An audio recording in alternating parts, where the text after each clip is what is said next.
Latest எபிசோடுகளை விளம்பரங்களே இல்லாமல் காணுங்கள்.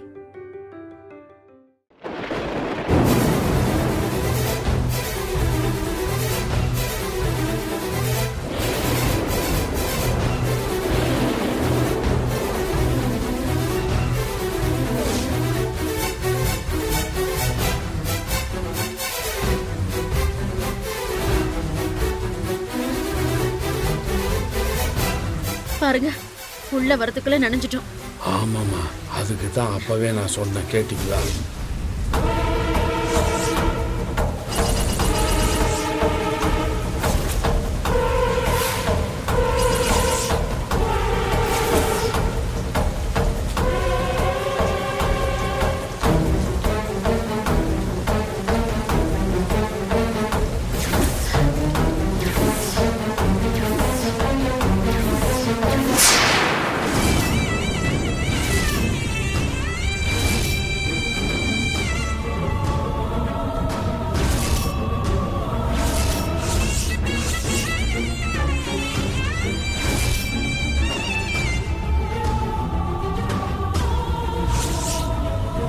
என்ன மன்னிச்சிரு சுசீலா.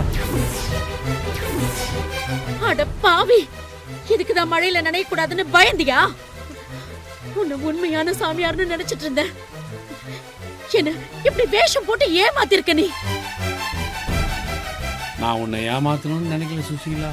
குருமூர்த்தியா உன் முன்னால வந்து நின்னா பிரச்சனை தான் வரும். பிரச்சனை வந்தா சமாளி. என் முன்னால வர பயந்துகிட்டு கோழ மாதிரி வேஷம் போட்டிருக்கே, அசிங்கமா இல்ல உனக்கு? என்ன ஏமாத்துறதுக்கு உனக்கு வேற வேஷமே கிடைக்கலையா? எல்லா சாமியாரையும் அந்த கடவுளோட அவதாரமா தான் நாங்க பாக்குறோம். உன்ன மாதிரி ஒரு கேடு கெட்ட ஜென்மத்துக்கு இந்த வேஷம் போடுறதுக்கு கூட யோகியதை கிடையாது. அதனாலதான் அந்த ஈஸ்வரனை மழை பெய்ய வச்சு உன் வேஷத்தை கலைச்சிட்டாரு. சுயரூபம் தெரியாம அந்த கொலசாமி அம்சமா நினைச்சு நான் உன்னை கும்பிட்டு இருந்தனே. நீ சொன்னதுக்கு ஏத்த மாதிரி எல்லாம் நான் ஆடி இருக்கனே. என் விரல வச்சு என் கண்ணை குத்துற மாதிரி என் நம்பிக்கையை பயன்படுத்தி நீ நினைச்சதை எல்லாம் சாதிச்சிட்டல. இல்ல சுசீலா, பேசாத. எனக்கும் என் பொண்ணுங்களுக்கும் அன்னைக்கு நீ செஞ்சது மன்னிக்க முடியாத துரோகம். நீ செஞ்ச பாவத்துக்கு வாழ்க்கையில இன்னைக்கு வரைக்கும் சொல்ல முடியாத கஷ்டத்தை நாங்க அனுபவிச்சுட்டு இருக்கோம். போராடி போராடி இப்பதான் ஓரளவுக்கு மேல வந்திருக்கோம். அது உனக்கு பொறுக்கலையா? வேரோட அழிக்கணுங்கிற திட்டத்தோட தான் திரும்ப எங்க வாழ்க்கையில வந்திருக்கியா? அப்படியெல்லாம் இல்ல சுசீலா. நான் செஞ்சது எவ்வளவு பெரிய பாவம்னு கொஞ்ச நாளைக்கு முன்னாடி தான் புரிஞ்சுக்கிட்டேன். அதுக்கு பிராயச்சித்தம் பண்ணதான் உங்களை தேடி தேடி அலைஞ்சிருக்கேன். நான் செய்ய வேண்டிய முதல் பரிகாரம் உன் காலில் விழுந்து மன்னிப்பு கேட்கறது தான். என்ன மன்னிச்சிரு சுசீலா. போது, நிறுத்து உன் நாடகத்தை. நீ நினைக்கிறத சாதிக்கிறதுக்கு என்ன வேணும்னாலும் செய்வேன்னு எனக்கு நல்லா தெரியும். இனிமே இதையெல்லாம் பார்த்து நான் ஏமாற மாட்டேன். வேற ஏதோ ஒரு பெரிய சூழ்ச்சியோட தான் நீ திரும்ப எங்க குடும்பத்தையே சுத்தி சுத்தி வந்துட்டு இருக்க. சத்தியமா இல்ல சுசீலா, எனக்கு அந்த மாதிரி எண்ணம் எதுவுமே இல்ல சுசீலா. என்ன நம்பு சுசீலா. இதுக்கு மேல நான் உன்னை நம்ப மாட்டேன். நான் உன்னை நம்புறதுக்கு முட்டாள் இல்ல. எதுக்கு இந்த வேஷம்? எதுக்கு இவ்வளவு நாடகம்? என்ன திட்டத்தோட இதையெல்லாம் பண்ணிட்டு இருக்க? நீ சொல்ல மாட்ட. ஆனா உன் மனசுல என்ன இருக்குன்னு எனக்கு நல்லாவே தெரியும். நீ இல்லாம நாங்க வாழ முடியாம ஏரியிலயோ குளத்திலயோ விழுந்து செத்துருப்போன்னு எதிர்பார்த்தல நீ. நாங்க உசுரோட இருப்போன்னு நீ எதிர்பார்க்கல. இல்ல சுசீலா, நான் ஒத்த மனுஷியா நின்னு என் 3 பொண்ணுங்களையும் இந்த அளவுக்கு வளர்த்து ஆளாக்குவேன்னு நீங்க எதிர்பார்க்கல. நீ கொல்ல சொன்ன கடைசி பொண்ணு ஒரு IPS ஆக போறான்னு நீ எதிர்பார்க்கல. சுசீலா, வாழ்க்கையில பொம்பளைங்க எல்லாம் ஒன்னா சேர்ந்து ஜெயிச்சிட்டோங்கிறத உன்னால ஏத்துக்க முடியல. எங்களை எப்படியாவது தோக்கடிக்கணுங்கிற திட்டத்தோட தான் திரும்ப இங்க வந்திருக்க. இல்ல சுசீலா, நீ நினைக்கிற மாதிரி எதுவும் இல்ல. நம்ம குடும்பத்துக்கு நான் எதுவுமே பண்ணல. நல்லது பண்ணணுன்ற நல்ல எண்ணத்தோட தான் நான் இப்ப வந்தேன். எது நல்லது? எது நல்லது? என்னையும் என் பொண்ணுங்களையும் பிரிக்கிறதா? எனக்கு ஆதாரமா இருக்கிறது என் 3 பொண்ணுங்க தான். அவங்கள என்கிட்ட இருந்து பிரிச்சு என்ன நிர்கதியா நிக்க வைக்கணும்னு தான் நீ முடிவு பண்ணிருக்க. யாருக்காக நான் இவ்ளோ காலம் வாழ்ந்தனோ அவங்களே என்ன வெறுத்து ஒதுக்கிடணும். அந்த வேதனையில நான் மனசு நொந்து சாகணும். அந்த மாதிரி திட்டத்தோட வந்ததுன்னு ஒவ்வொரு காய நகர்த்திட்டு இருக்க. இல்ல சுசீலா, எனக்கு இருக்கிற பெரிய நம்பிக்கையே என் கடைசி பொண்ணு மயிலு. அவ என் பொண்ணுன்னு தெரிஞ்ச உடனே அவளை என்கிட்ட இருந்து பிரிச்சு கூட்டிட்டு போயிட்டேன். கையிலையும் பிரிக்கணும் தான் காசிய விட்டு மயக்கி அவ வாழ்க்கையை நாசம் பண்ணச்ச. உன்னோட புத்தி எனக்கு தெரிஞ்சுதான் இந்த கல்யாணம் வேண்டாம் வேண்டாம்னு நான் தலைப்பாட அடிச்சுக்கிட்டேன். ஆனா என் பொண்ணுங்களே என்ன நம்பல. இன்ஸ்பெக்டர் நல்ல நோக்கத்தோட தான் இதை செய்யறாருமான்னு ஏன் வாய் அடைச்சாங்க. ஆனா கையில பிரிச்சு கூட்டிட்டு போறதுக்காக தான் நீ இதெல்லாம் செய்யறேன்னு எனக்கு அப்பவே தெரியும். நான் கல்யாணத்துக்கு எதிரா இருக்கேன்னு தெரிஞ்ச உடனே இதே சாமியார் விஷயத்தை போட்டுட்டு வந்து என் முடிவை ஏத்துக்க வச்சேன். வார்த்தையை நம்பி நானும் அந்த கல்யாணத்துக்கு சம்மதிச்சிட்டேன்ல. நீ திட்டம் போட்ட மாதிரி நீ அந்த கல்யாணத்தை நடத்தி என் கையில என்கிட்ட இருந்து பிரிச்சு கூட்டிட்டு போயிட்ட. உன்னால நேரா செய்ய முடியாத எல்லா விஷயத்தையும் இதே மாதிரி சாமியார் வேஷத்துல வந்து சாதிச்சிருக்க. நானும் பைத்தியக்காரி மாதிரி எல்லாத்தையும் நம்பி ஏமாந்திருக்க. என் நல்ல நேரம் நீ நடத்துற இந்த நாடகத்தை பொறுத்துக்க முடியாம கோயில்ல வச்சு கடவுள் உன்னோட வேஷத்தை கலைச்சிட்டாரு. இல்லன்னா நீ இதே மாதிரி நடிச்சு என் குடும்பத்தை கொஞ்சம் கொஞ்சமா நாசம் பண்ணிருப்ப. அதுதான் என் நோக்கம்னா நான் ஏன் மயில காப்பாற்றணும்? அவ புருஷ ஆபரேஷனுக்கு நான் ஏன் பணம் கொடுக்கணும்? சாக கடந்த உன்னையும் கையிலையும் நான் ஏன் காப்பாற்றணும்? செஞ்சதெல்லாம் சொல்லி காட்டுறேன்னு நினைச்சலா சுசீலா? ஒரு புருஷனா ஒரு அப்பனா என் குடும்பத்துக்கு நான் எதுவுமே செய்யல. என்னால நேரா வந்து எதுவும் செய்யவும் முடியாதுல்ல. என் குடும்பம் பிரச்சனையில மாட்டிக்கிட்டு தவிக்கிறத என்னால வேடிக்கையும் பார்க்க முடியாதுல்ல. அதனாலதான் சாமியாரா வந்து எல்லாத்தையும் சரி பண்ணணும்னு நினைச்சேன். இல்ல, நீ நல்லவன்னு எங்களை நம்ப வைக்கிறதுக்காக தான் ஒவ்வொரு விஷயத்தையும் நீ பண்ணிருக்க. எங்க உசுரை காப்பாத்தினது கூட நல்ல நோக்கத்துல இல்ல. நாங்க செத்துட்டா நிம்மதியா அசிங்கப்படாம போய் சேர்ந்துருவோம்ல. நிறைய அசிங்கப்பட்டு சித்திரவதை அனுபவிச்சு நாங்க சாகணும் தான் அன்னைக்கு நீ எங்களை காப்பாத்திருக்க. சாமியார் வேஷம் போட்டுக்கிட்டு நீ பண்ணது எல்லாமே அக்கிரமும் பாவம். அதுவும் அந்த ஈஸ்வரன் பேரை சொல்லி சொல்லி நீ என்ன ஏமாத்தினல. அந்த ஈஸ்வரன் உன்னை சும்மா விட மாட்டான். நீ பண்ண பாவத்துக்கெல்லாம் அவன் கண்டிப்பா உனக்கு கூலி கொடுப்பான். நான் வயிறு எரிஞ்சு சொல்றேன், என் குடும்பத்தை அழிக்க நினைக்கிற நீ நல்லாவே இருக்க மாட்டேன். உன் கை கால் விளங்காம போயிடும். ஒரு சின்ன விஷயத்துக்கு கூட யார் யார் கையையோ எதிர்பார்த்து அடுத்தவங்களை நம்பி வாடுற நரக வேதனையை நீ அனுபவிப்ப. நான் உண்மையை நம்புறவ, சத்தியத்தை நம்புறவ. நான் இந்த கோயில வச்சு சொல்ற வார்த்தை கண்டிப்பா பலிக்கும். சுசீலா, சுசீலா, சுசீலா.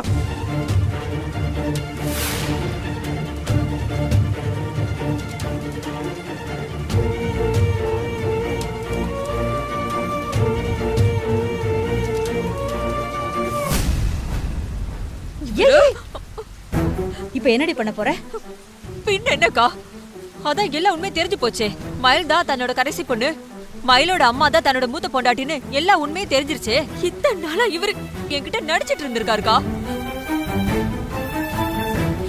இவ்வளவு உண்மை தெரிஞ்சுக்கிட்டு என்னை எப்படிக்கா சும்மா இருக்க சொல்ற? என் வயிறு பத்திக்கிட்டு எரியுதுக்கா. இப்பவே அந்த ஆளு என்ன எதுன்னு கேட்டாதான் என்னோட ஆத்திரம் தீருக்கா. அவசரப்படாத. இந்த மாதிரி நேரத்துல அவசரப்பட்டா நஷ்டம் நமக்கு தான்.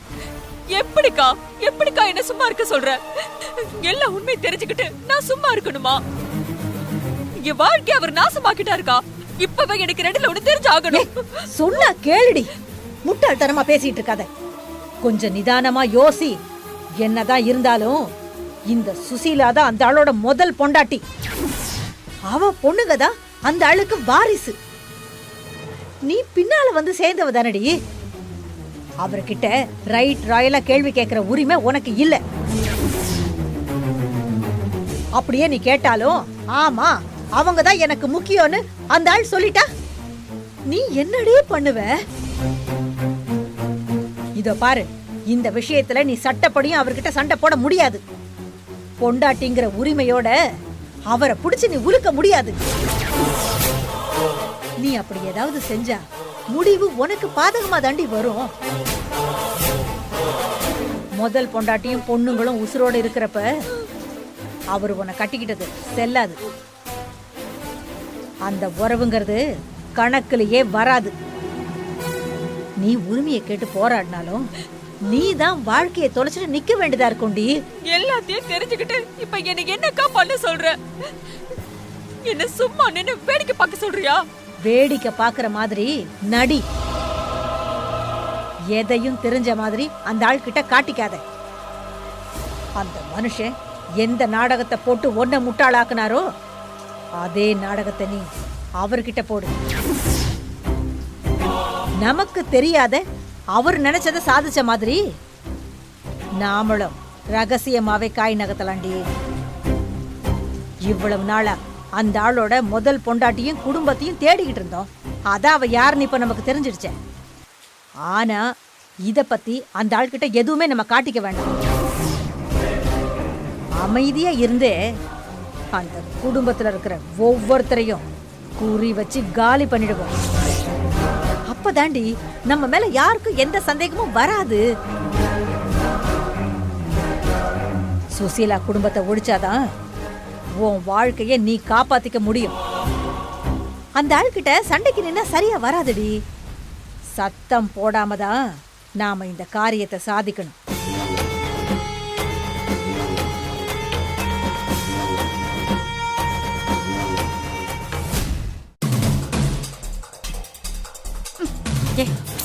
பாத்தியாக்கா, சுத்தி என்ன நடக்குதுன்னு தெரியாம இவ ஜாலியா போன்ல விளையாடிட்டு இருக்கான். இப்படி ஒண்ணுக்கு உதவாத பிள்ளைய வச்சுக்கிட்டு நான் எப்படி அந்த குடும்பத்தை காப்பாத்த முடியும்? நான் நடுத்தருல போய் நிக்கிறதுக்கு இவன் ஒருத்தனே போதும்க்கா. அக்கா, இப்ப ஏன் வந்தது வராதமா அவனை போய் திட்டிட்டு இருக்க? என்னாச்சு? நாம மோசம் போயிட்டோம்டா. கூட பிறந்தவ மாதிரி இவன் அக்கா அக்கான்னு யார பாசமா நினைச்சு உருகிட்டு இருந்தானோ அவளே இவன் முதுகுல குத்திட்டா. கூட இருந்து எல்லாருக்கும் குழிய வெட்டிட்டா. அவ சுயரூபம் தெரியாம இவனும் அவர் கூட சேர்ந்துக்கிட்டு அவளுக்கு சப்போர்ட் பண்ணா. இன்னைக்கு அவதாண்டா நம்ம எல்லாருக்கும் எவனா நிக்கிறா.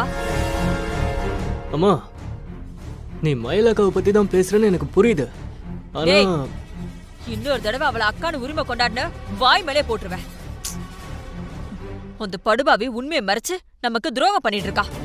நம்ம எல்லாரையும் நல்ல மாதிரி நடிச்சு ஏமாத்திட்டு இருக்கா. அம்மா, சும்மா இதையே சொல்லிட்டு இருக்காதம்மா. பிரச்சனை என்னன்றத நேரா சொல்லு. உன் அப்பாவோட முதல் பொண்டாட்டி யாருன்னு தெரியாம இத்தனை நாள நம்ம தவிச்சுக்கிட்டு இருந்தோம்ல, அவ யாருன்னு இப்ப தெரிஞ்சிடுச்சு வெற்றி. யார் பெரியமா அது? மயிலோட அம்மா கோமதி தாண்டா அந்த சுசீலா.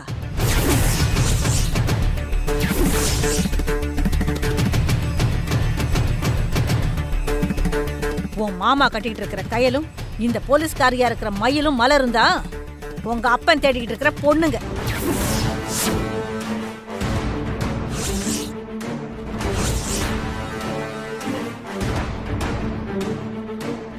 என்னால நம்பவே முடியல. இந்த விஷயத்தை யார் உனக்கு சொன்னா? கோயில்ல வச்சு உங்க அப்பா சுசீலா கிட்ட பேசிட்டு இருந்தத நானும் அக்காவும் பார்த்தோம்டா.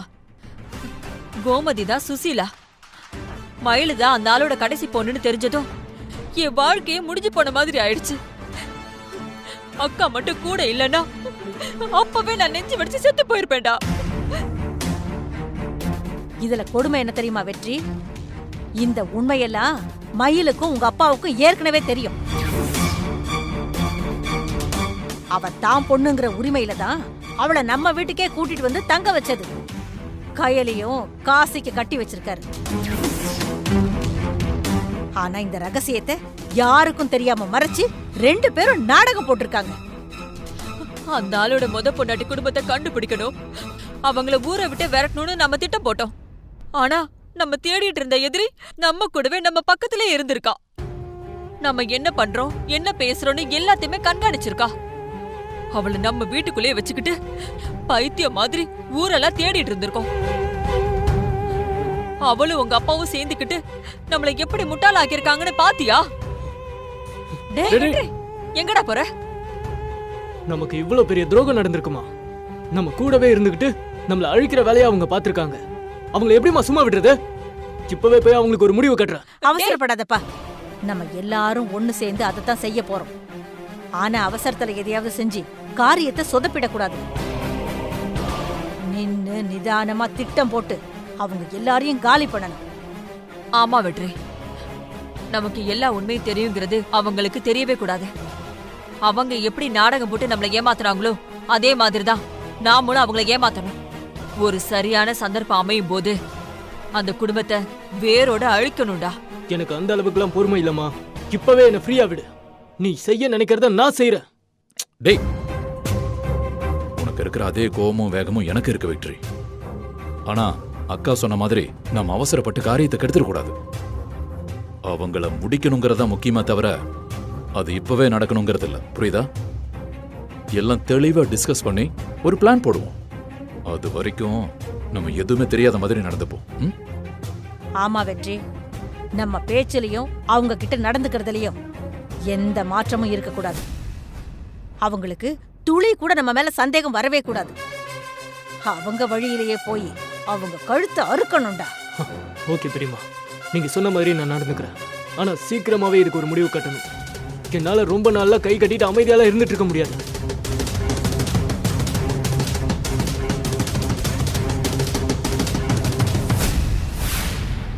நிறுத்துங்க.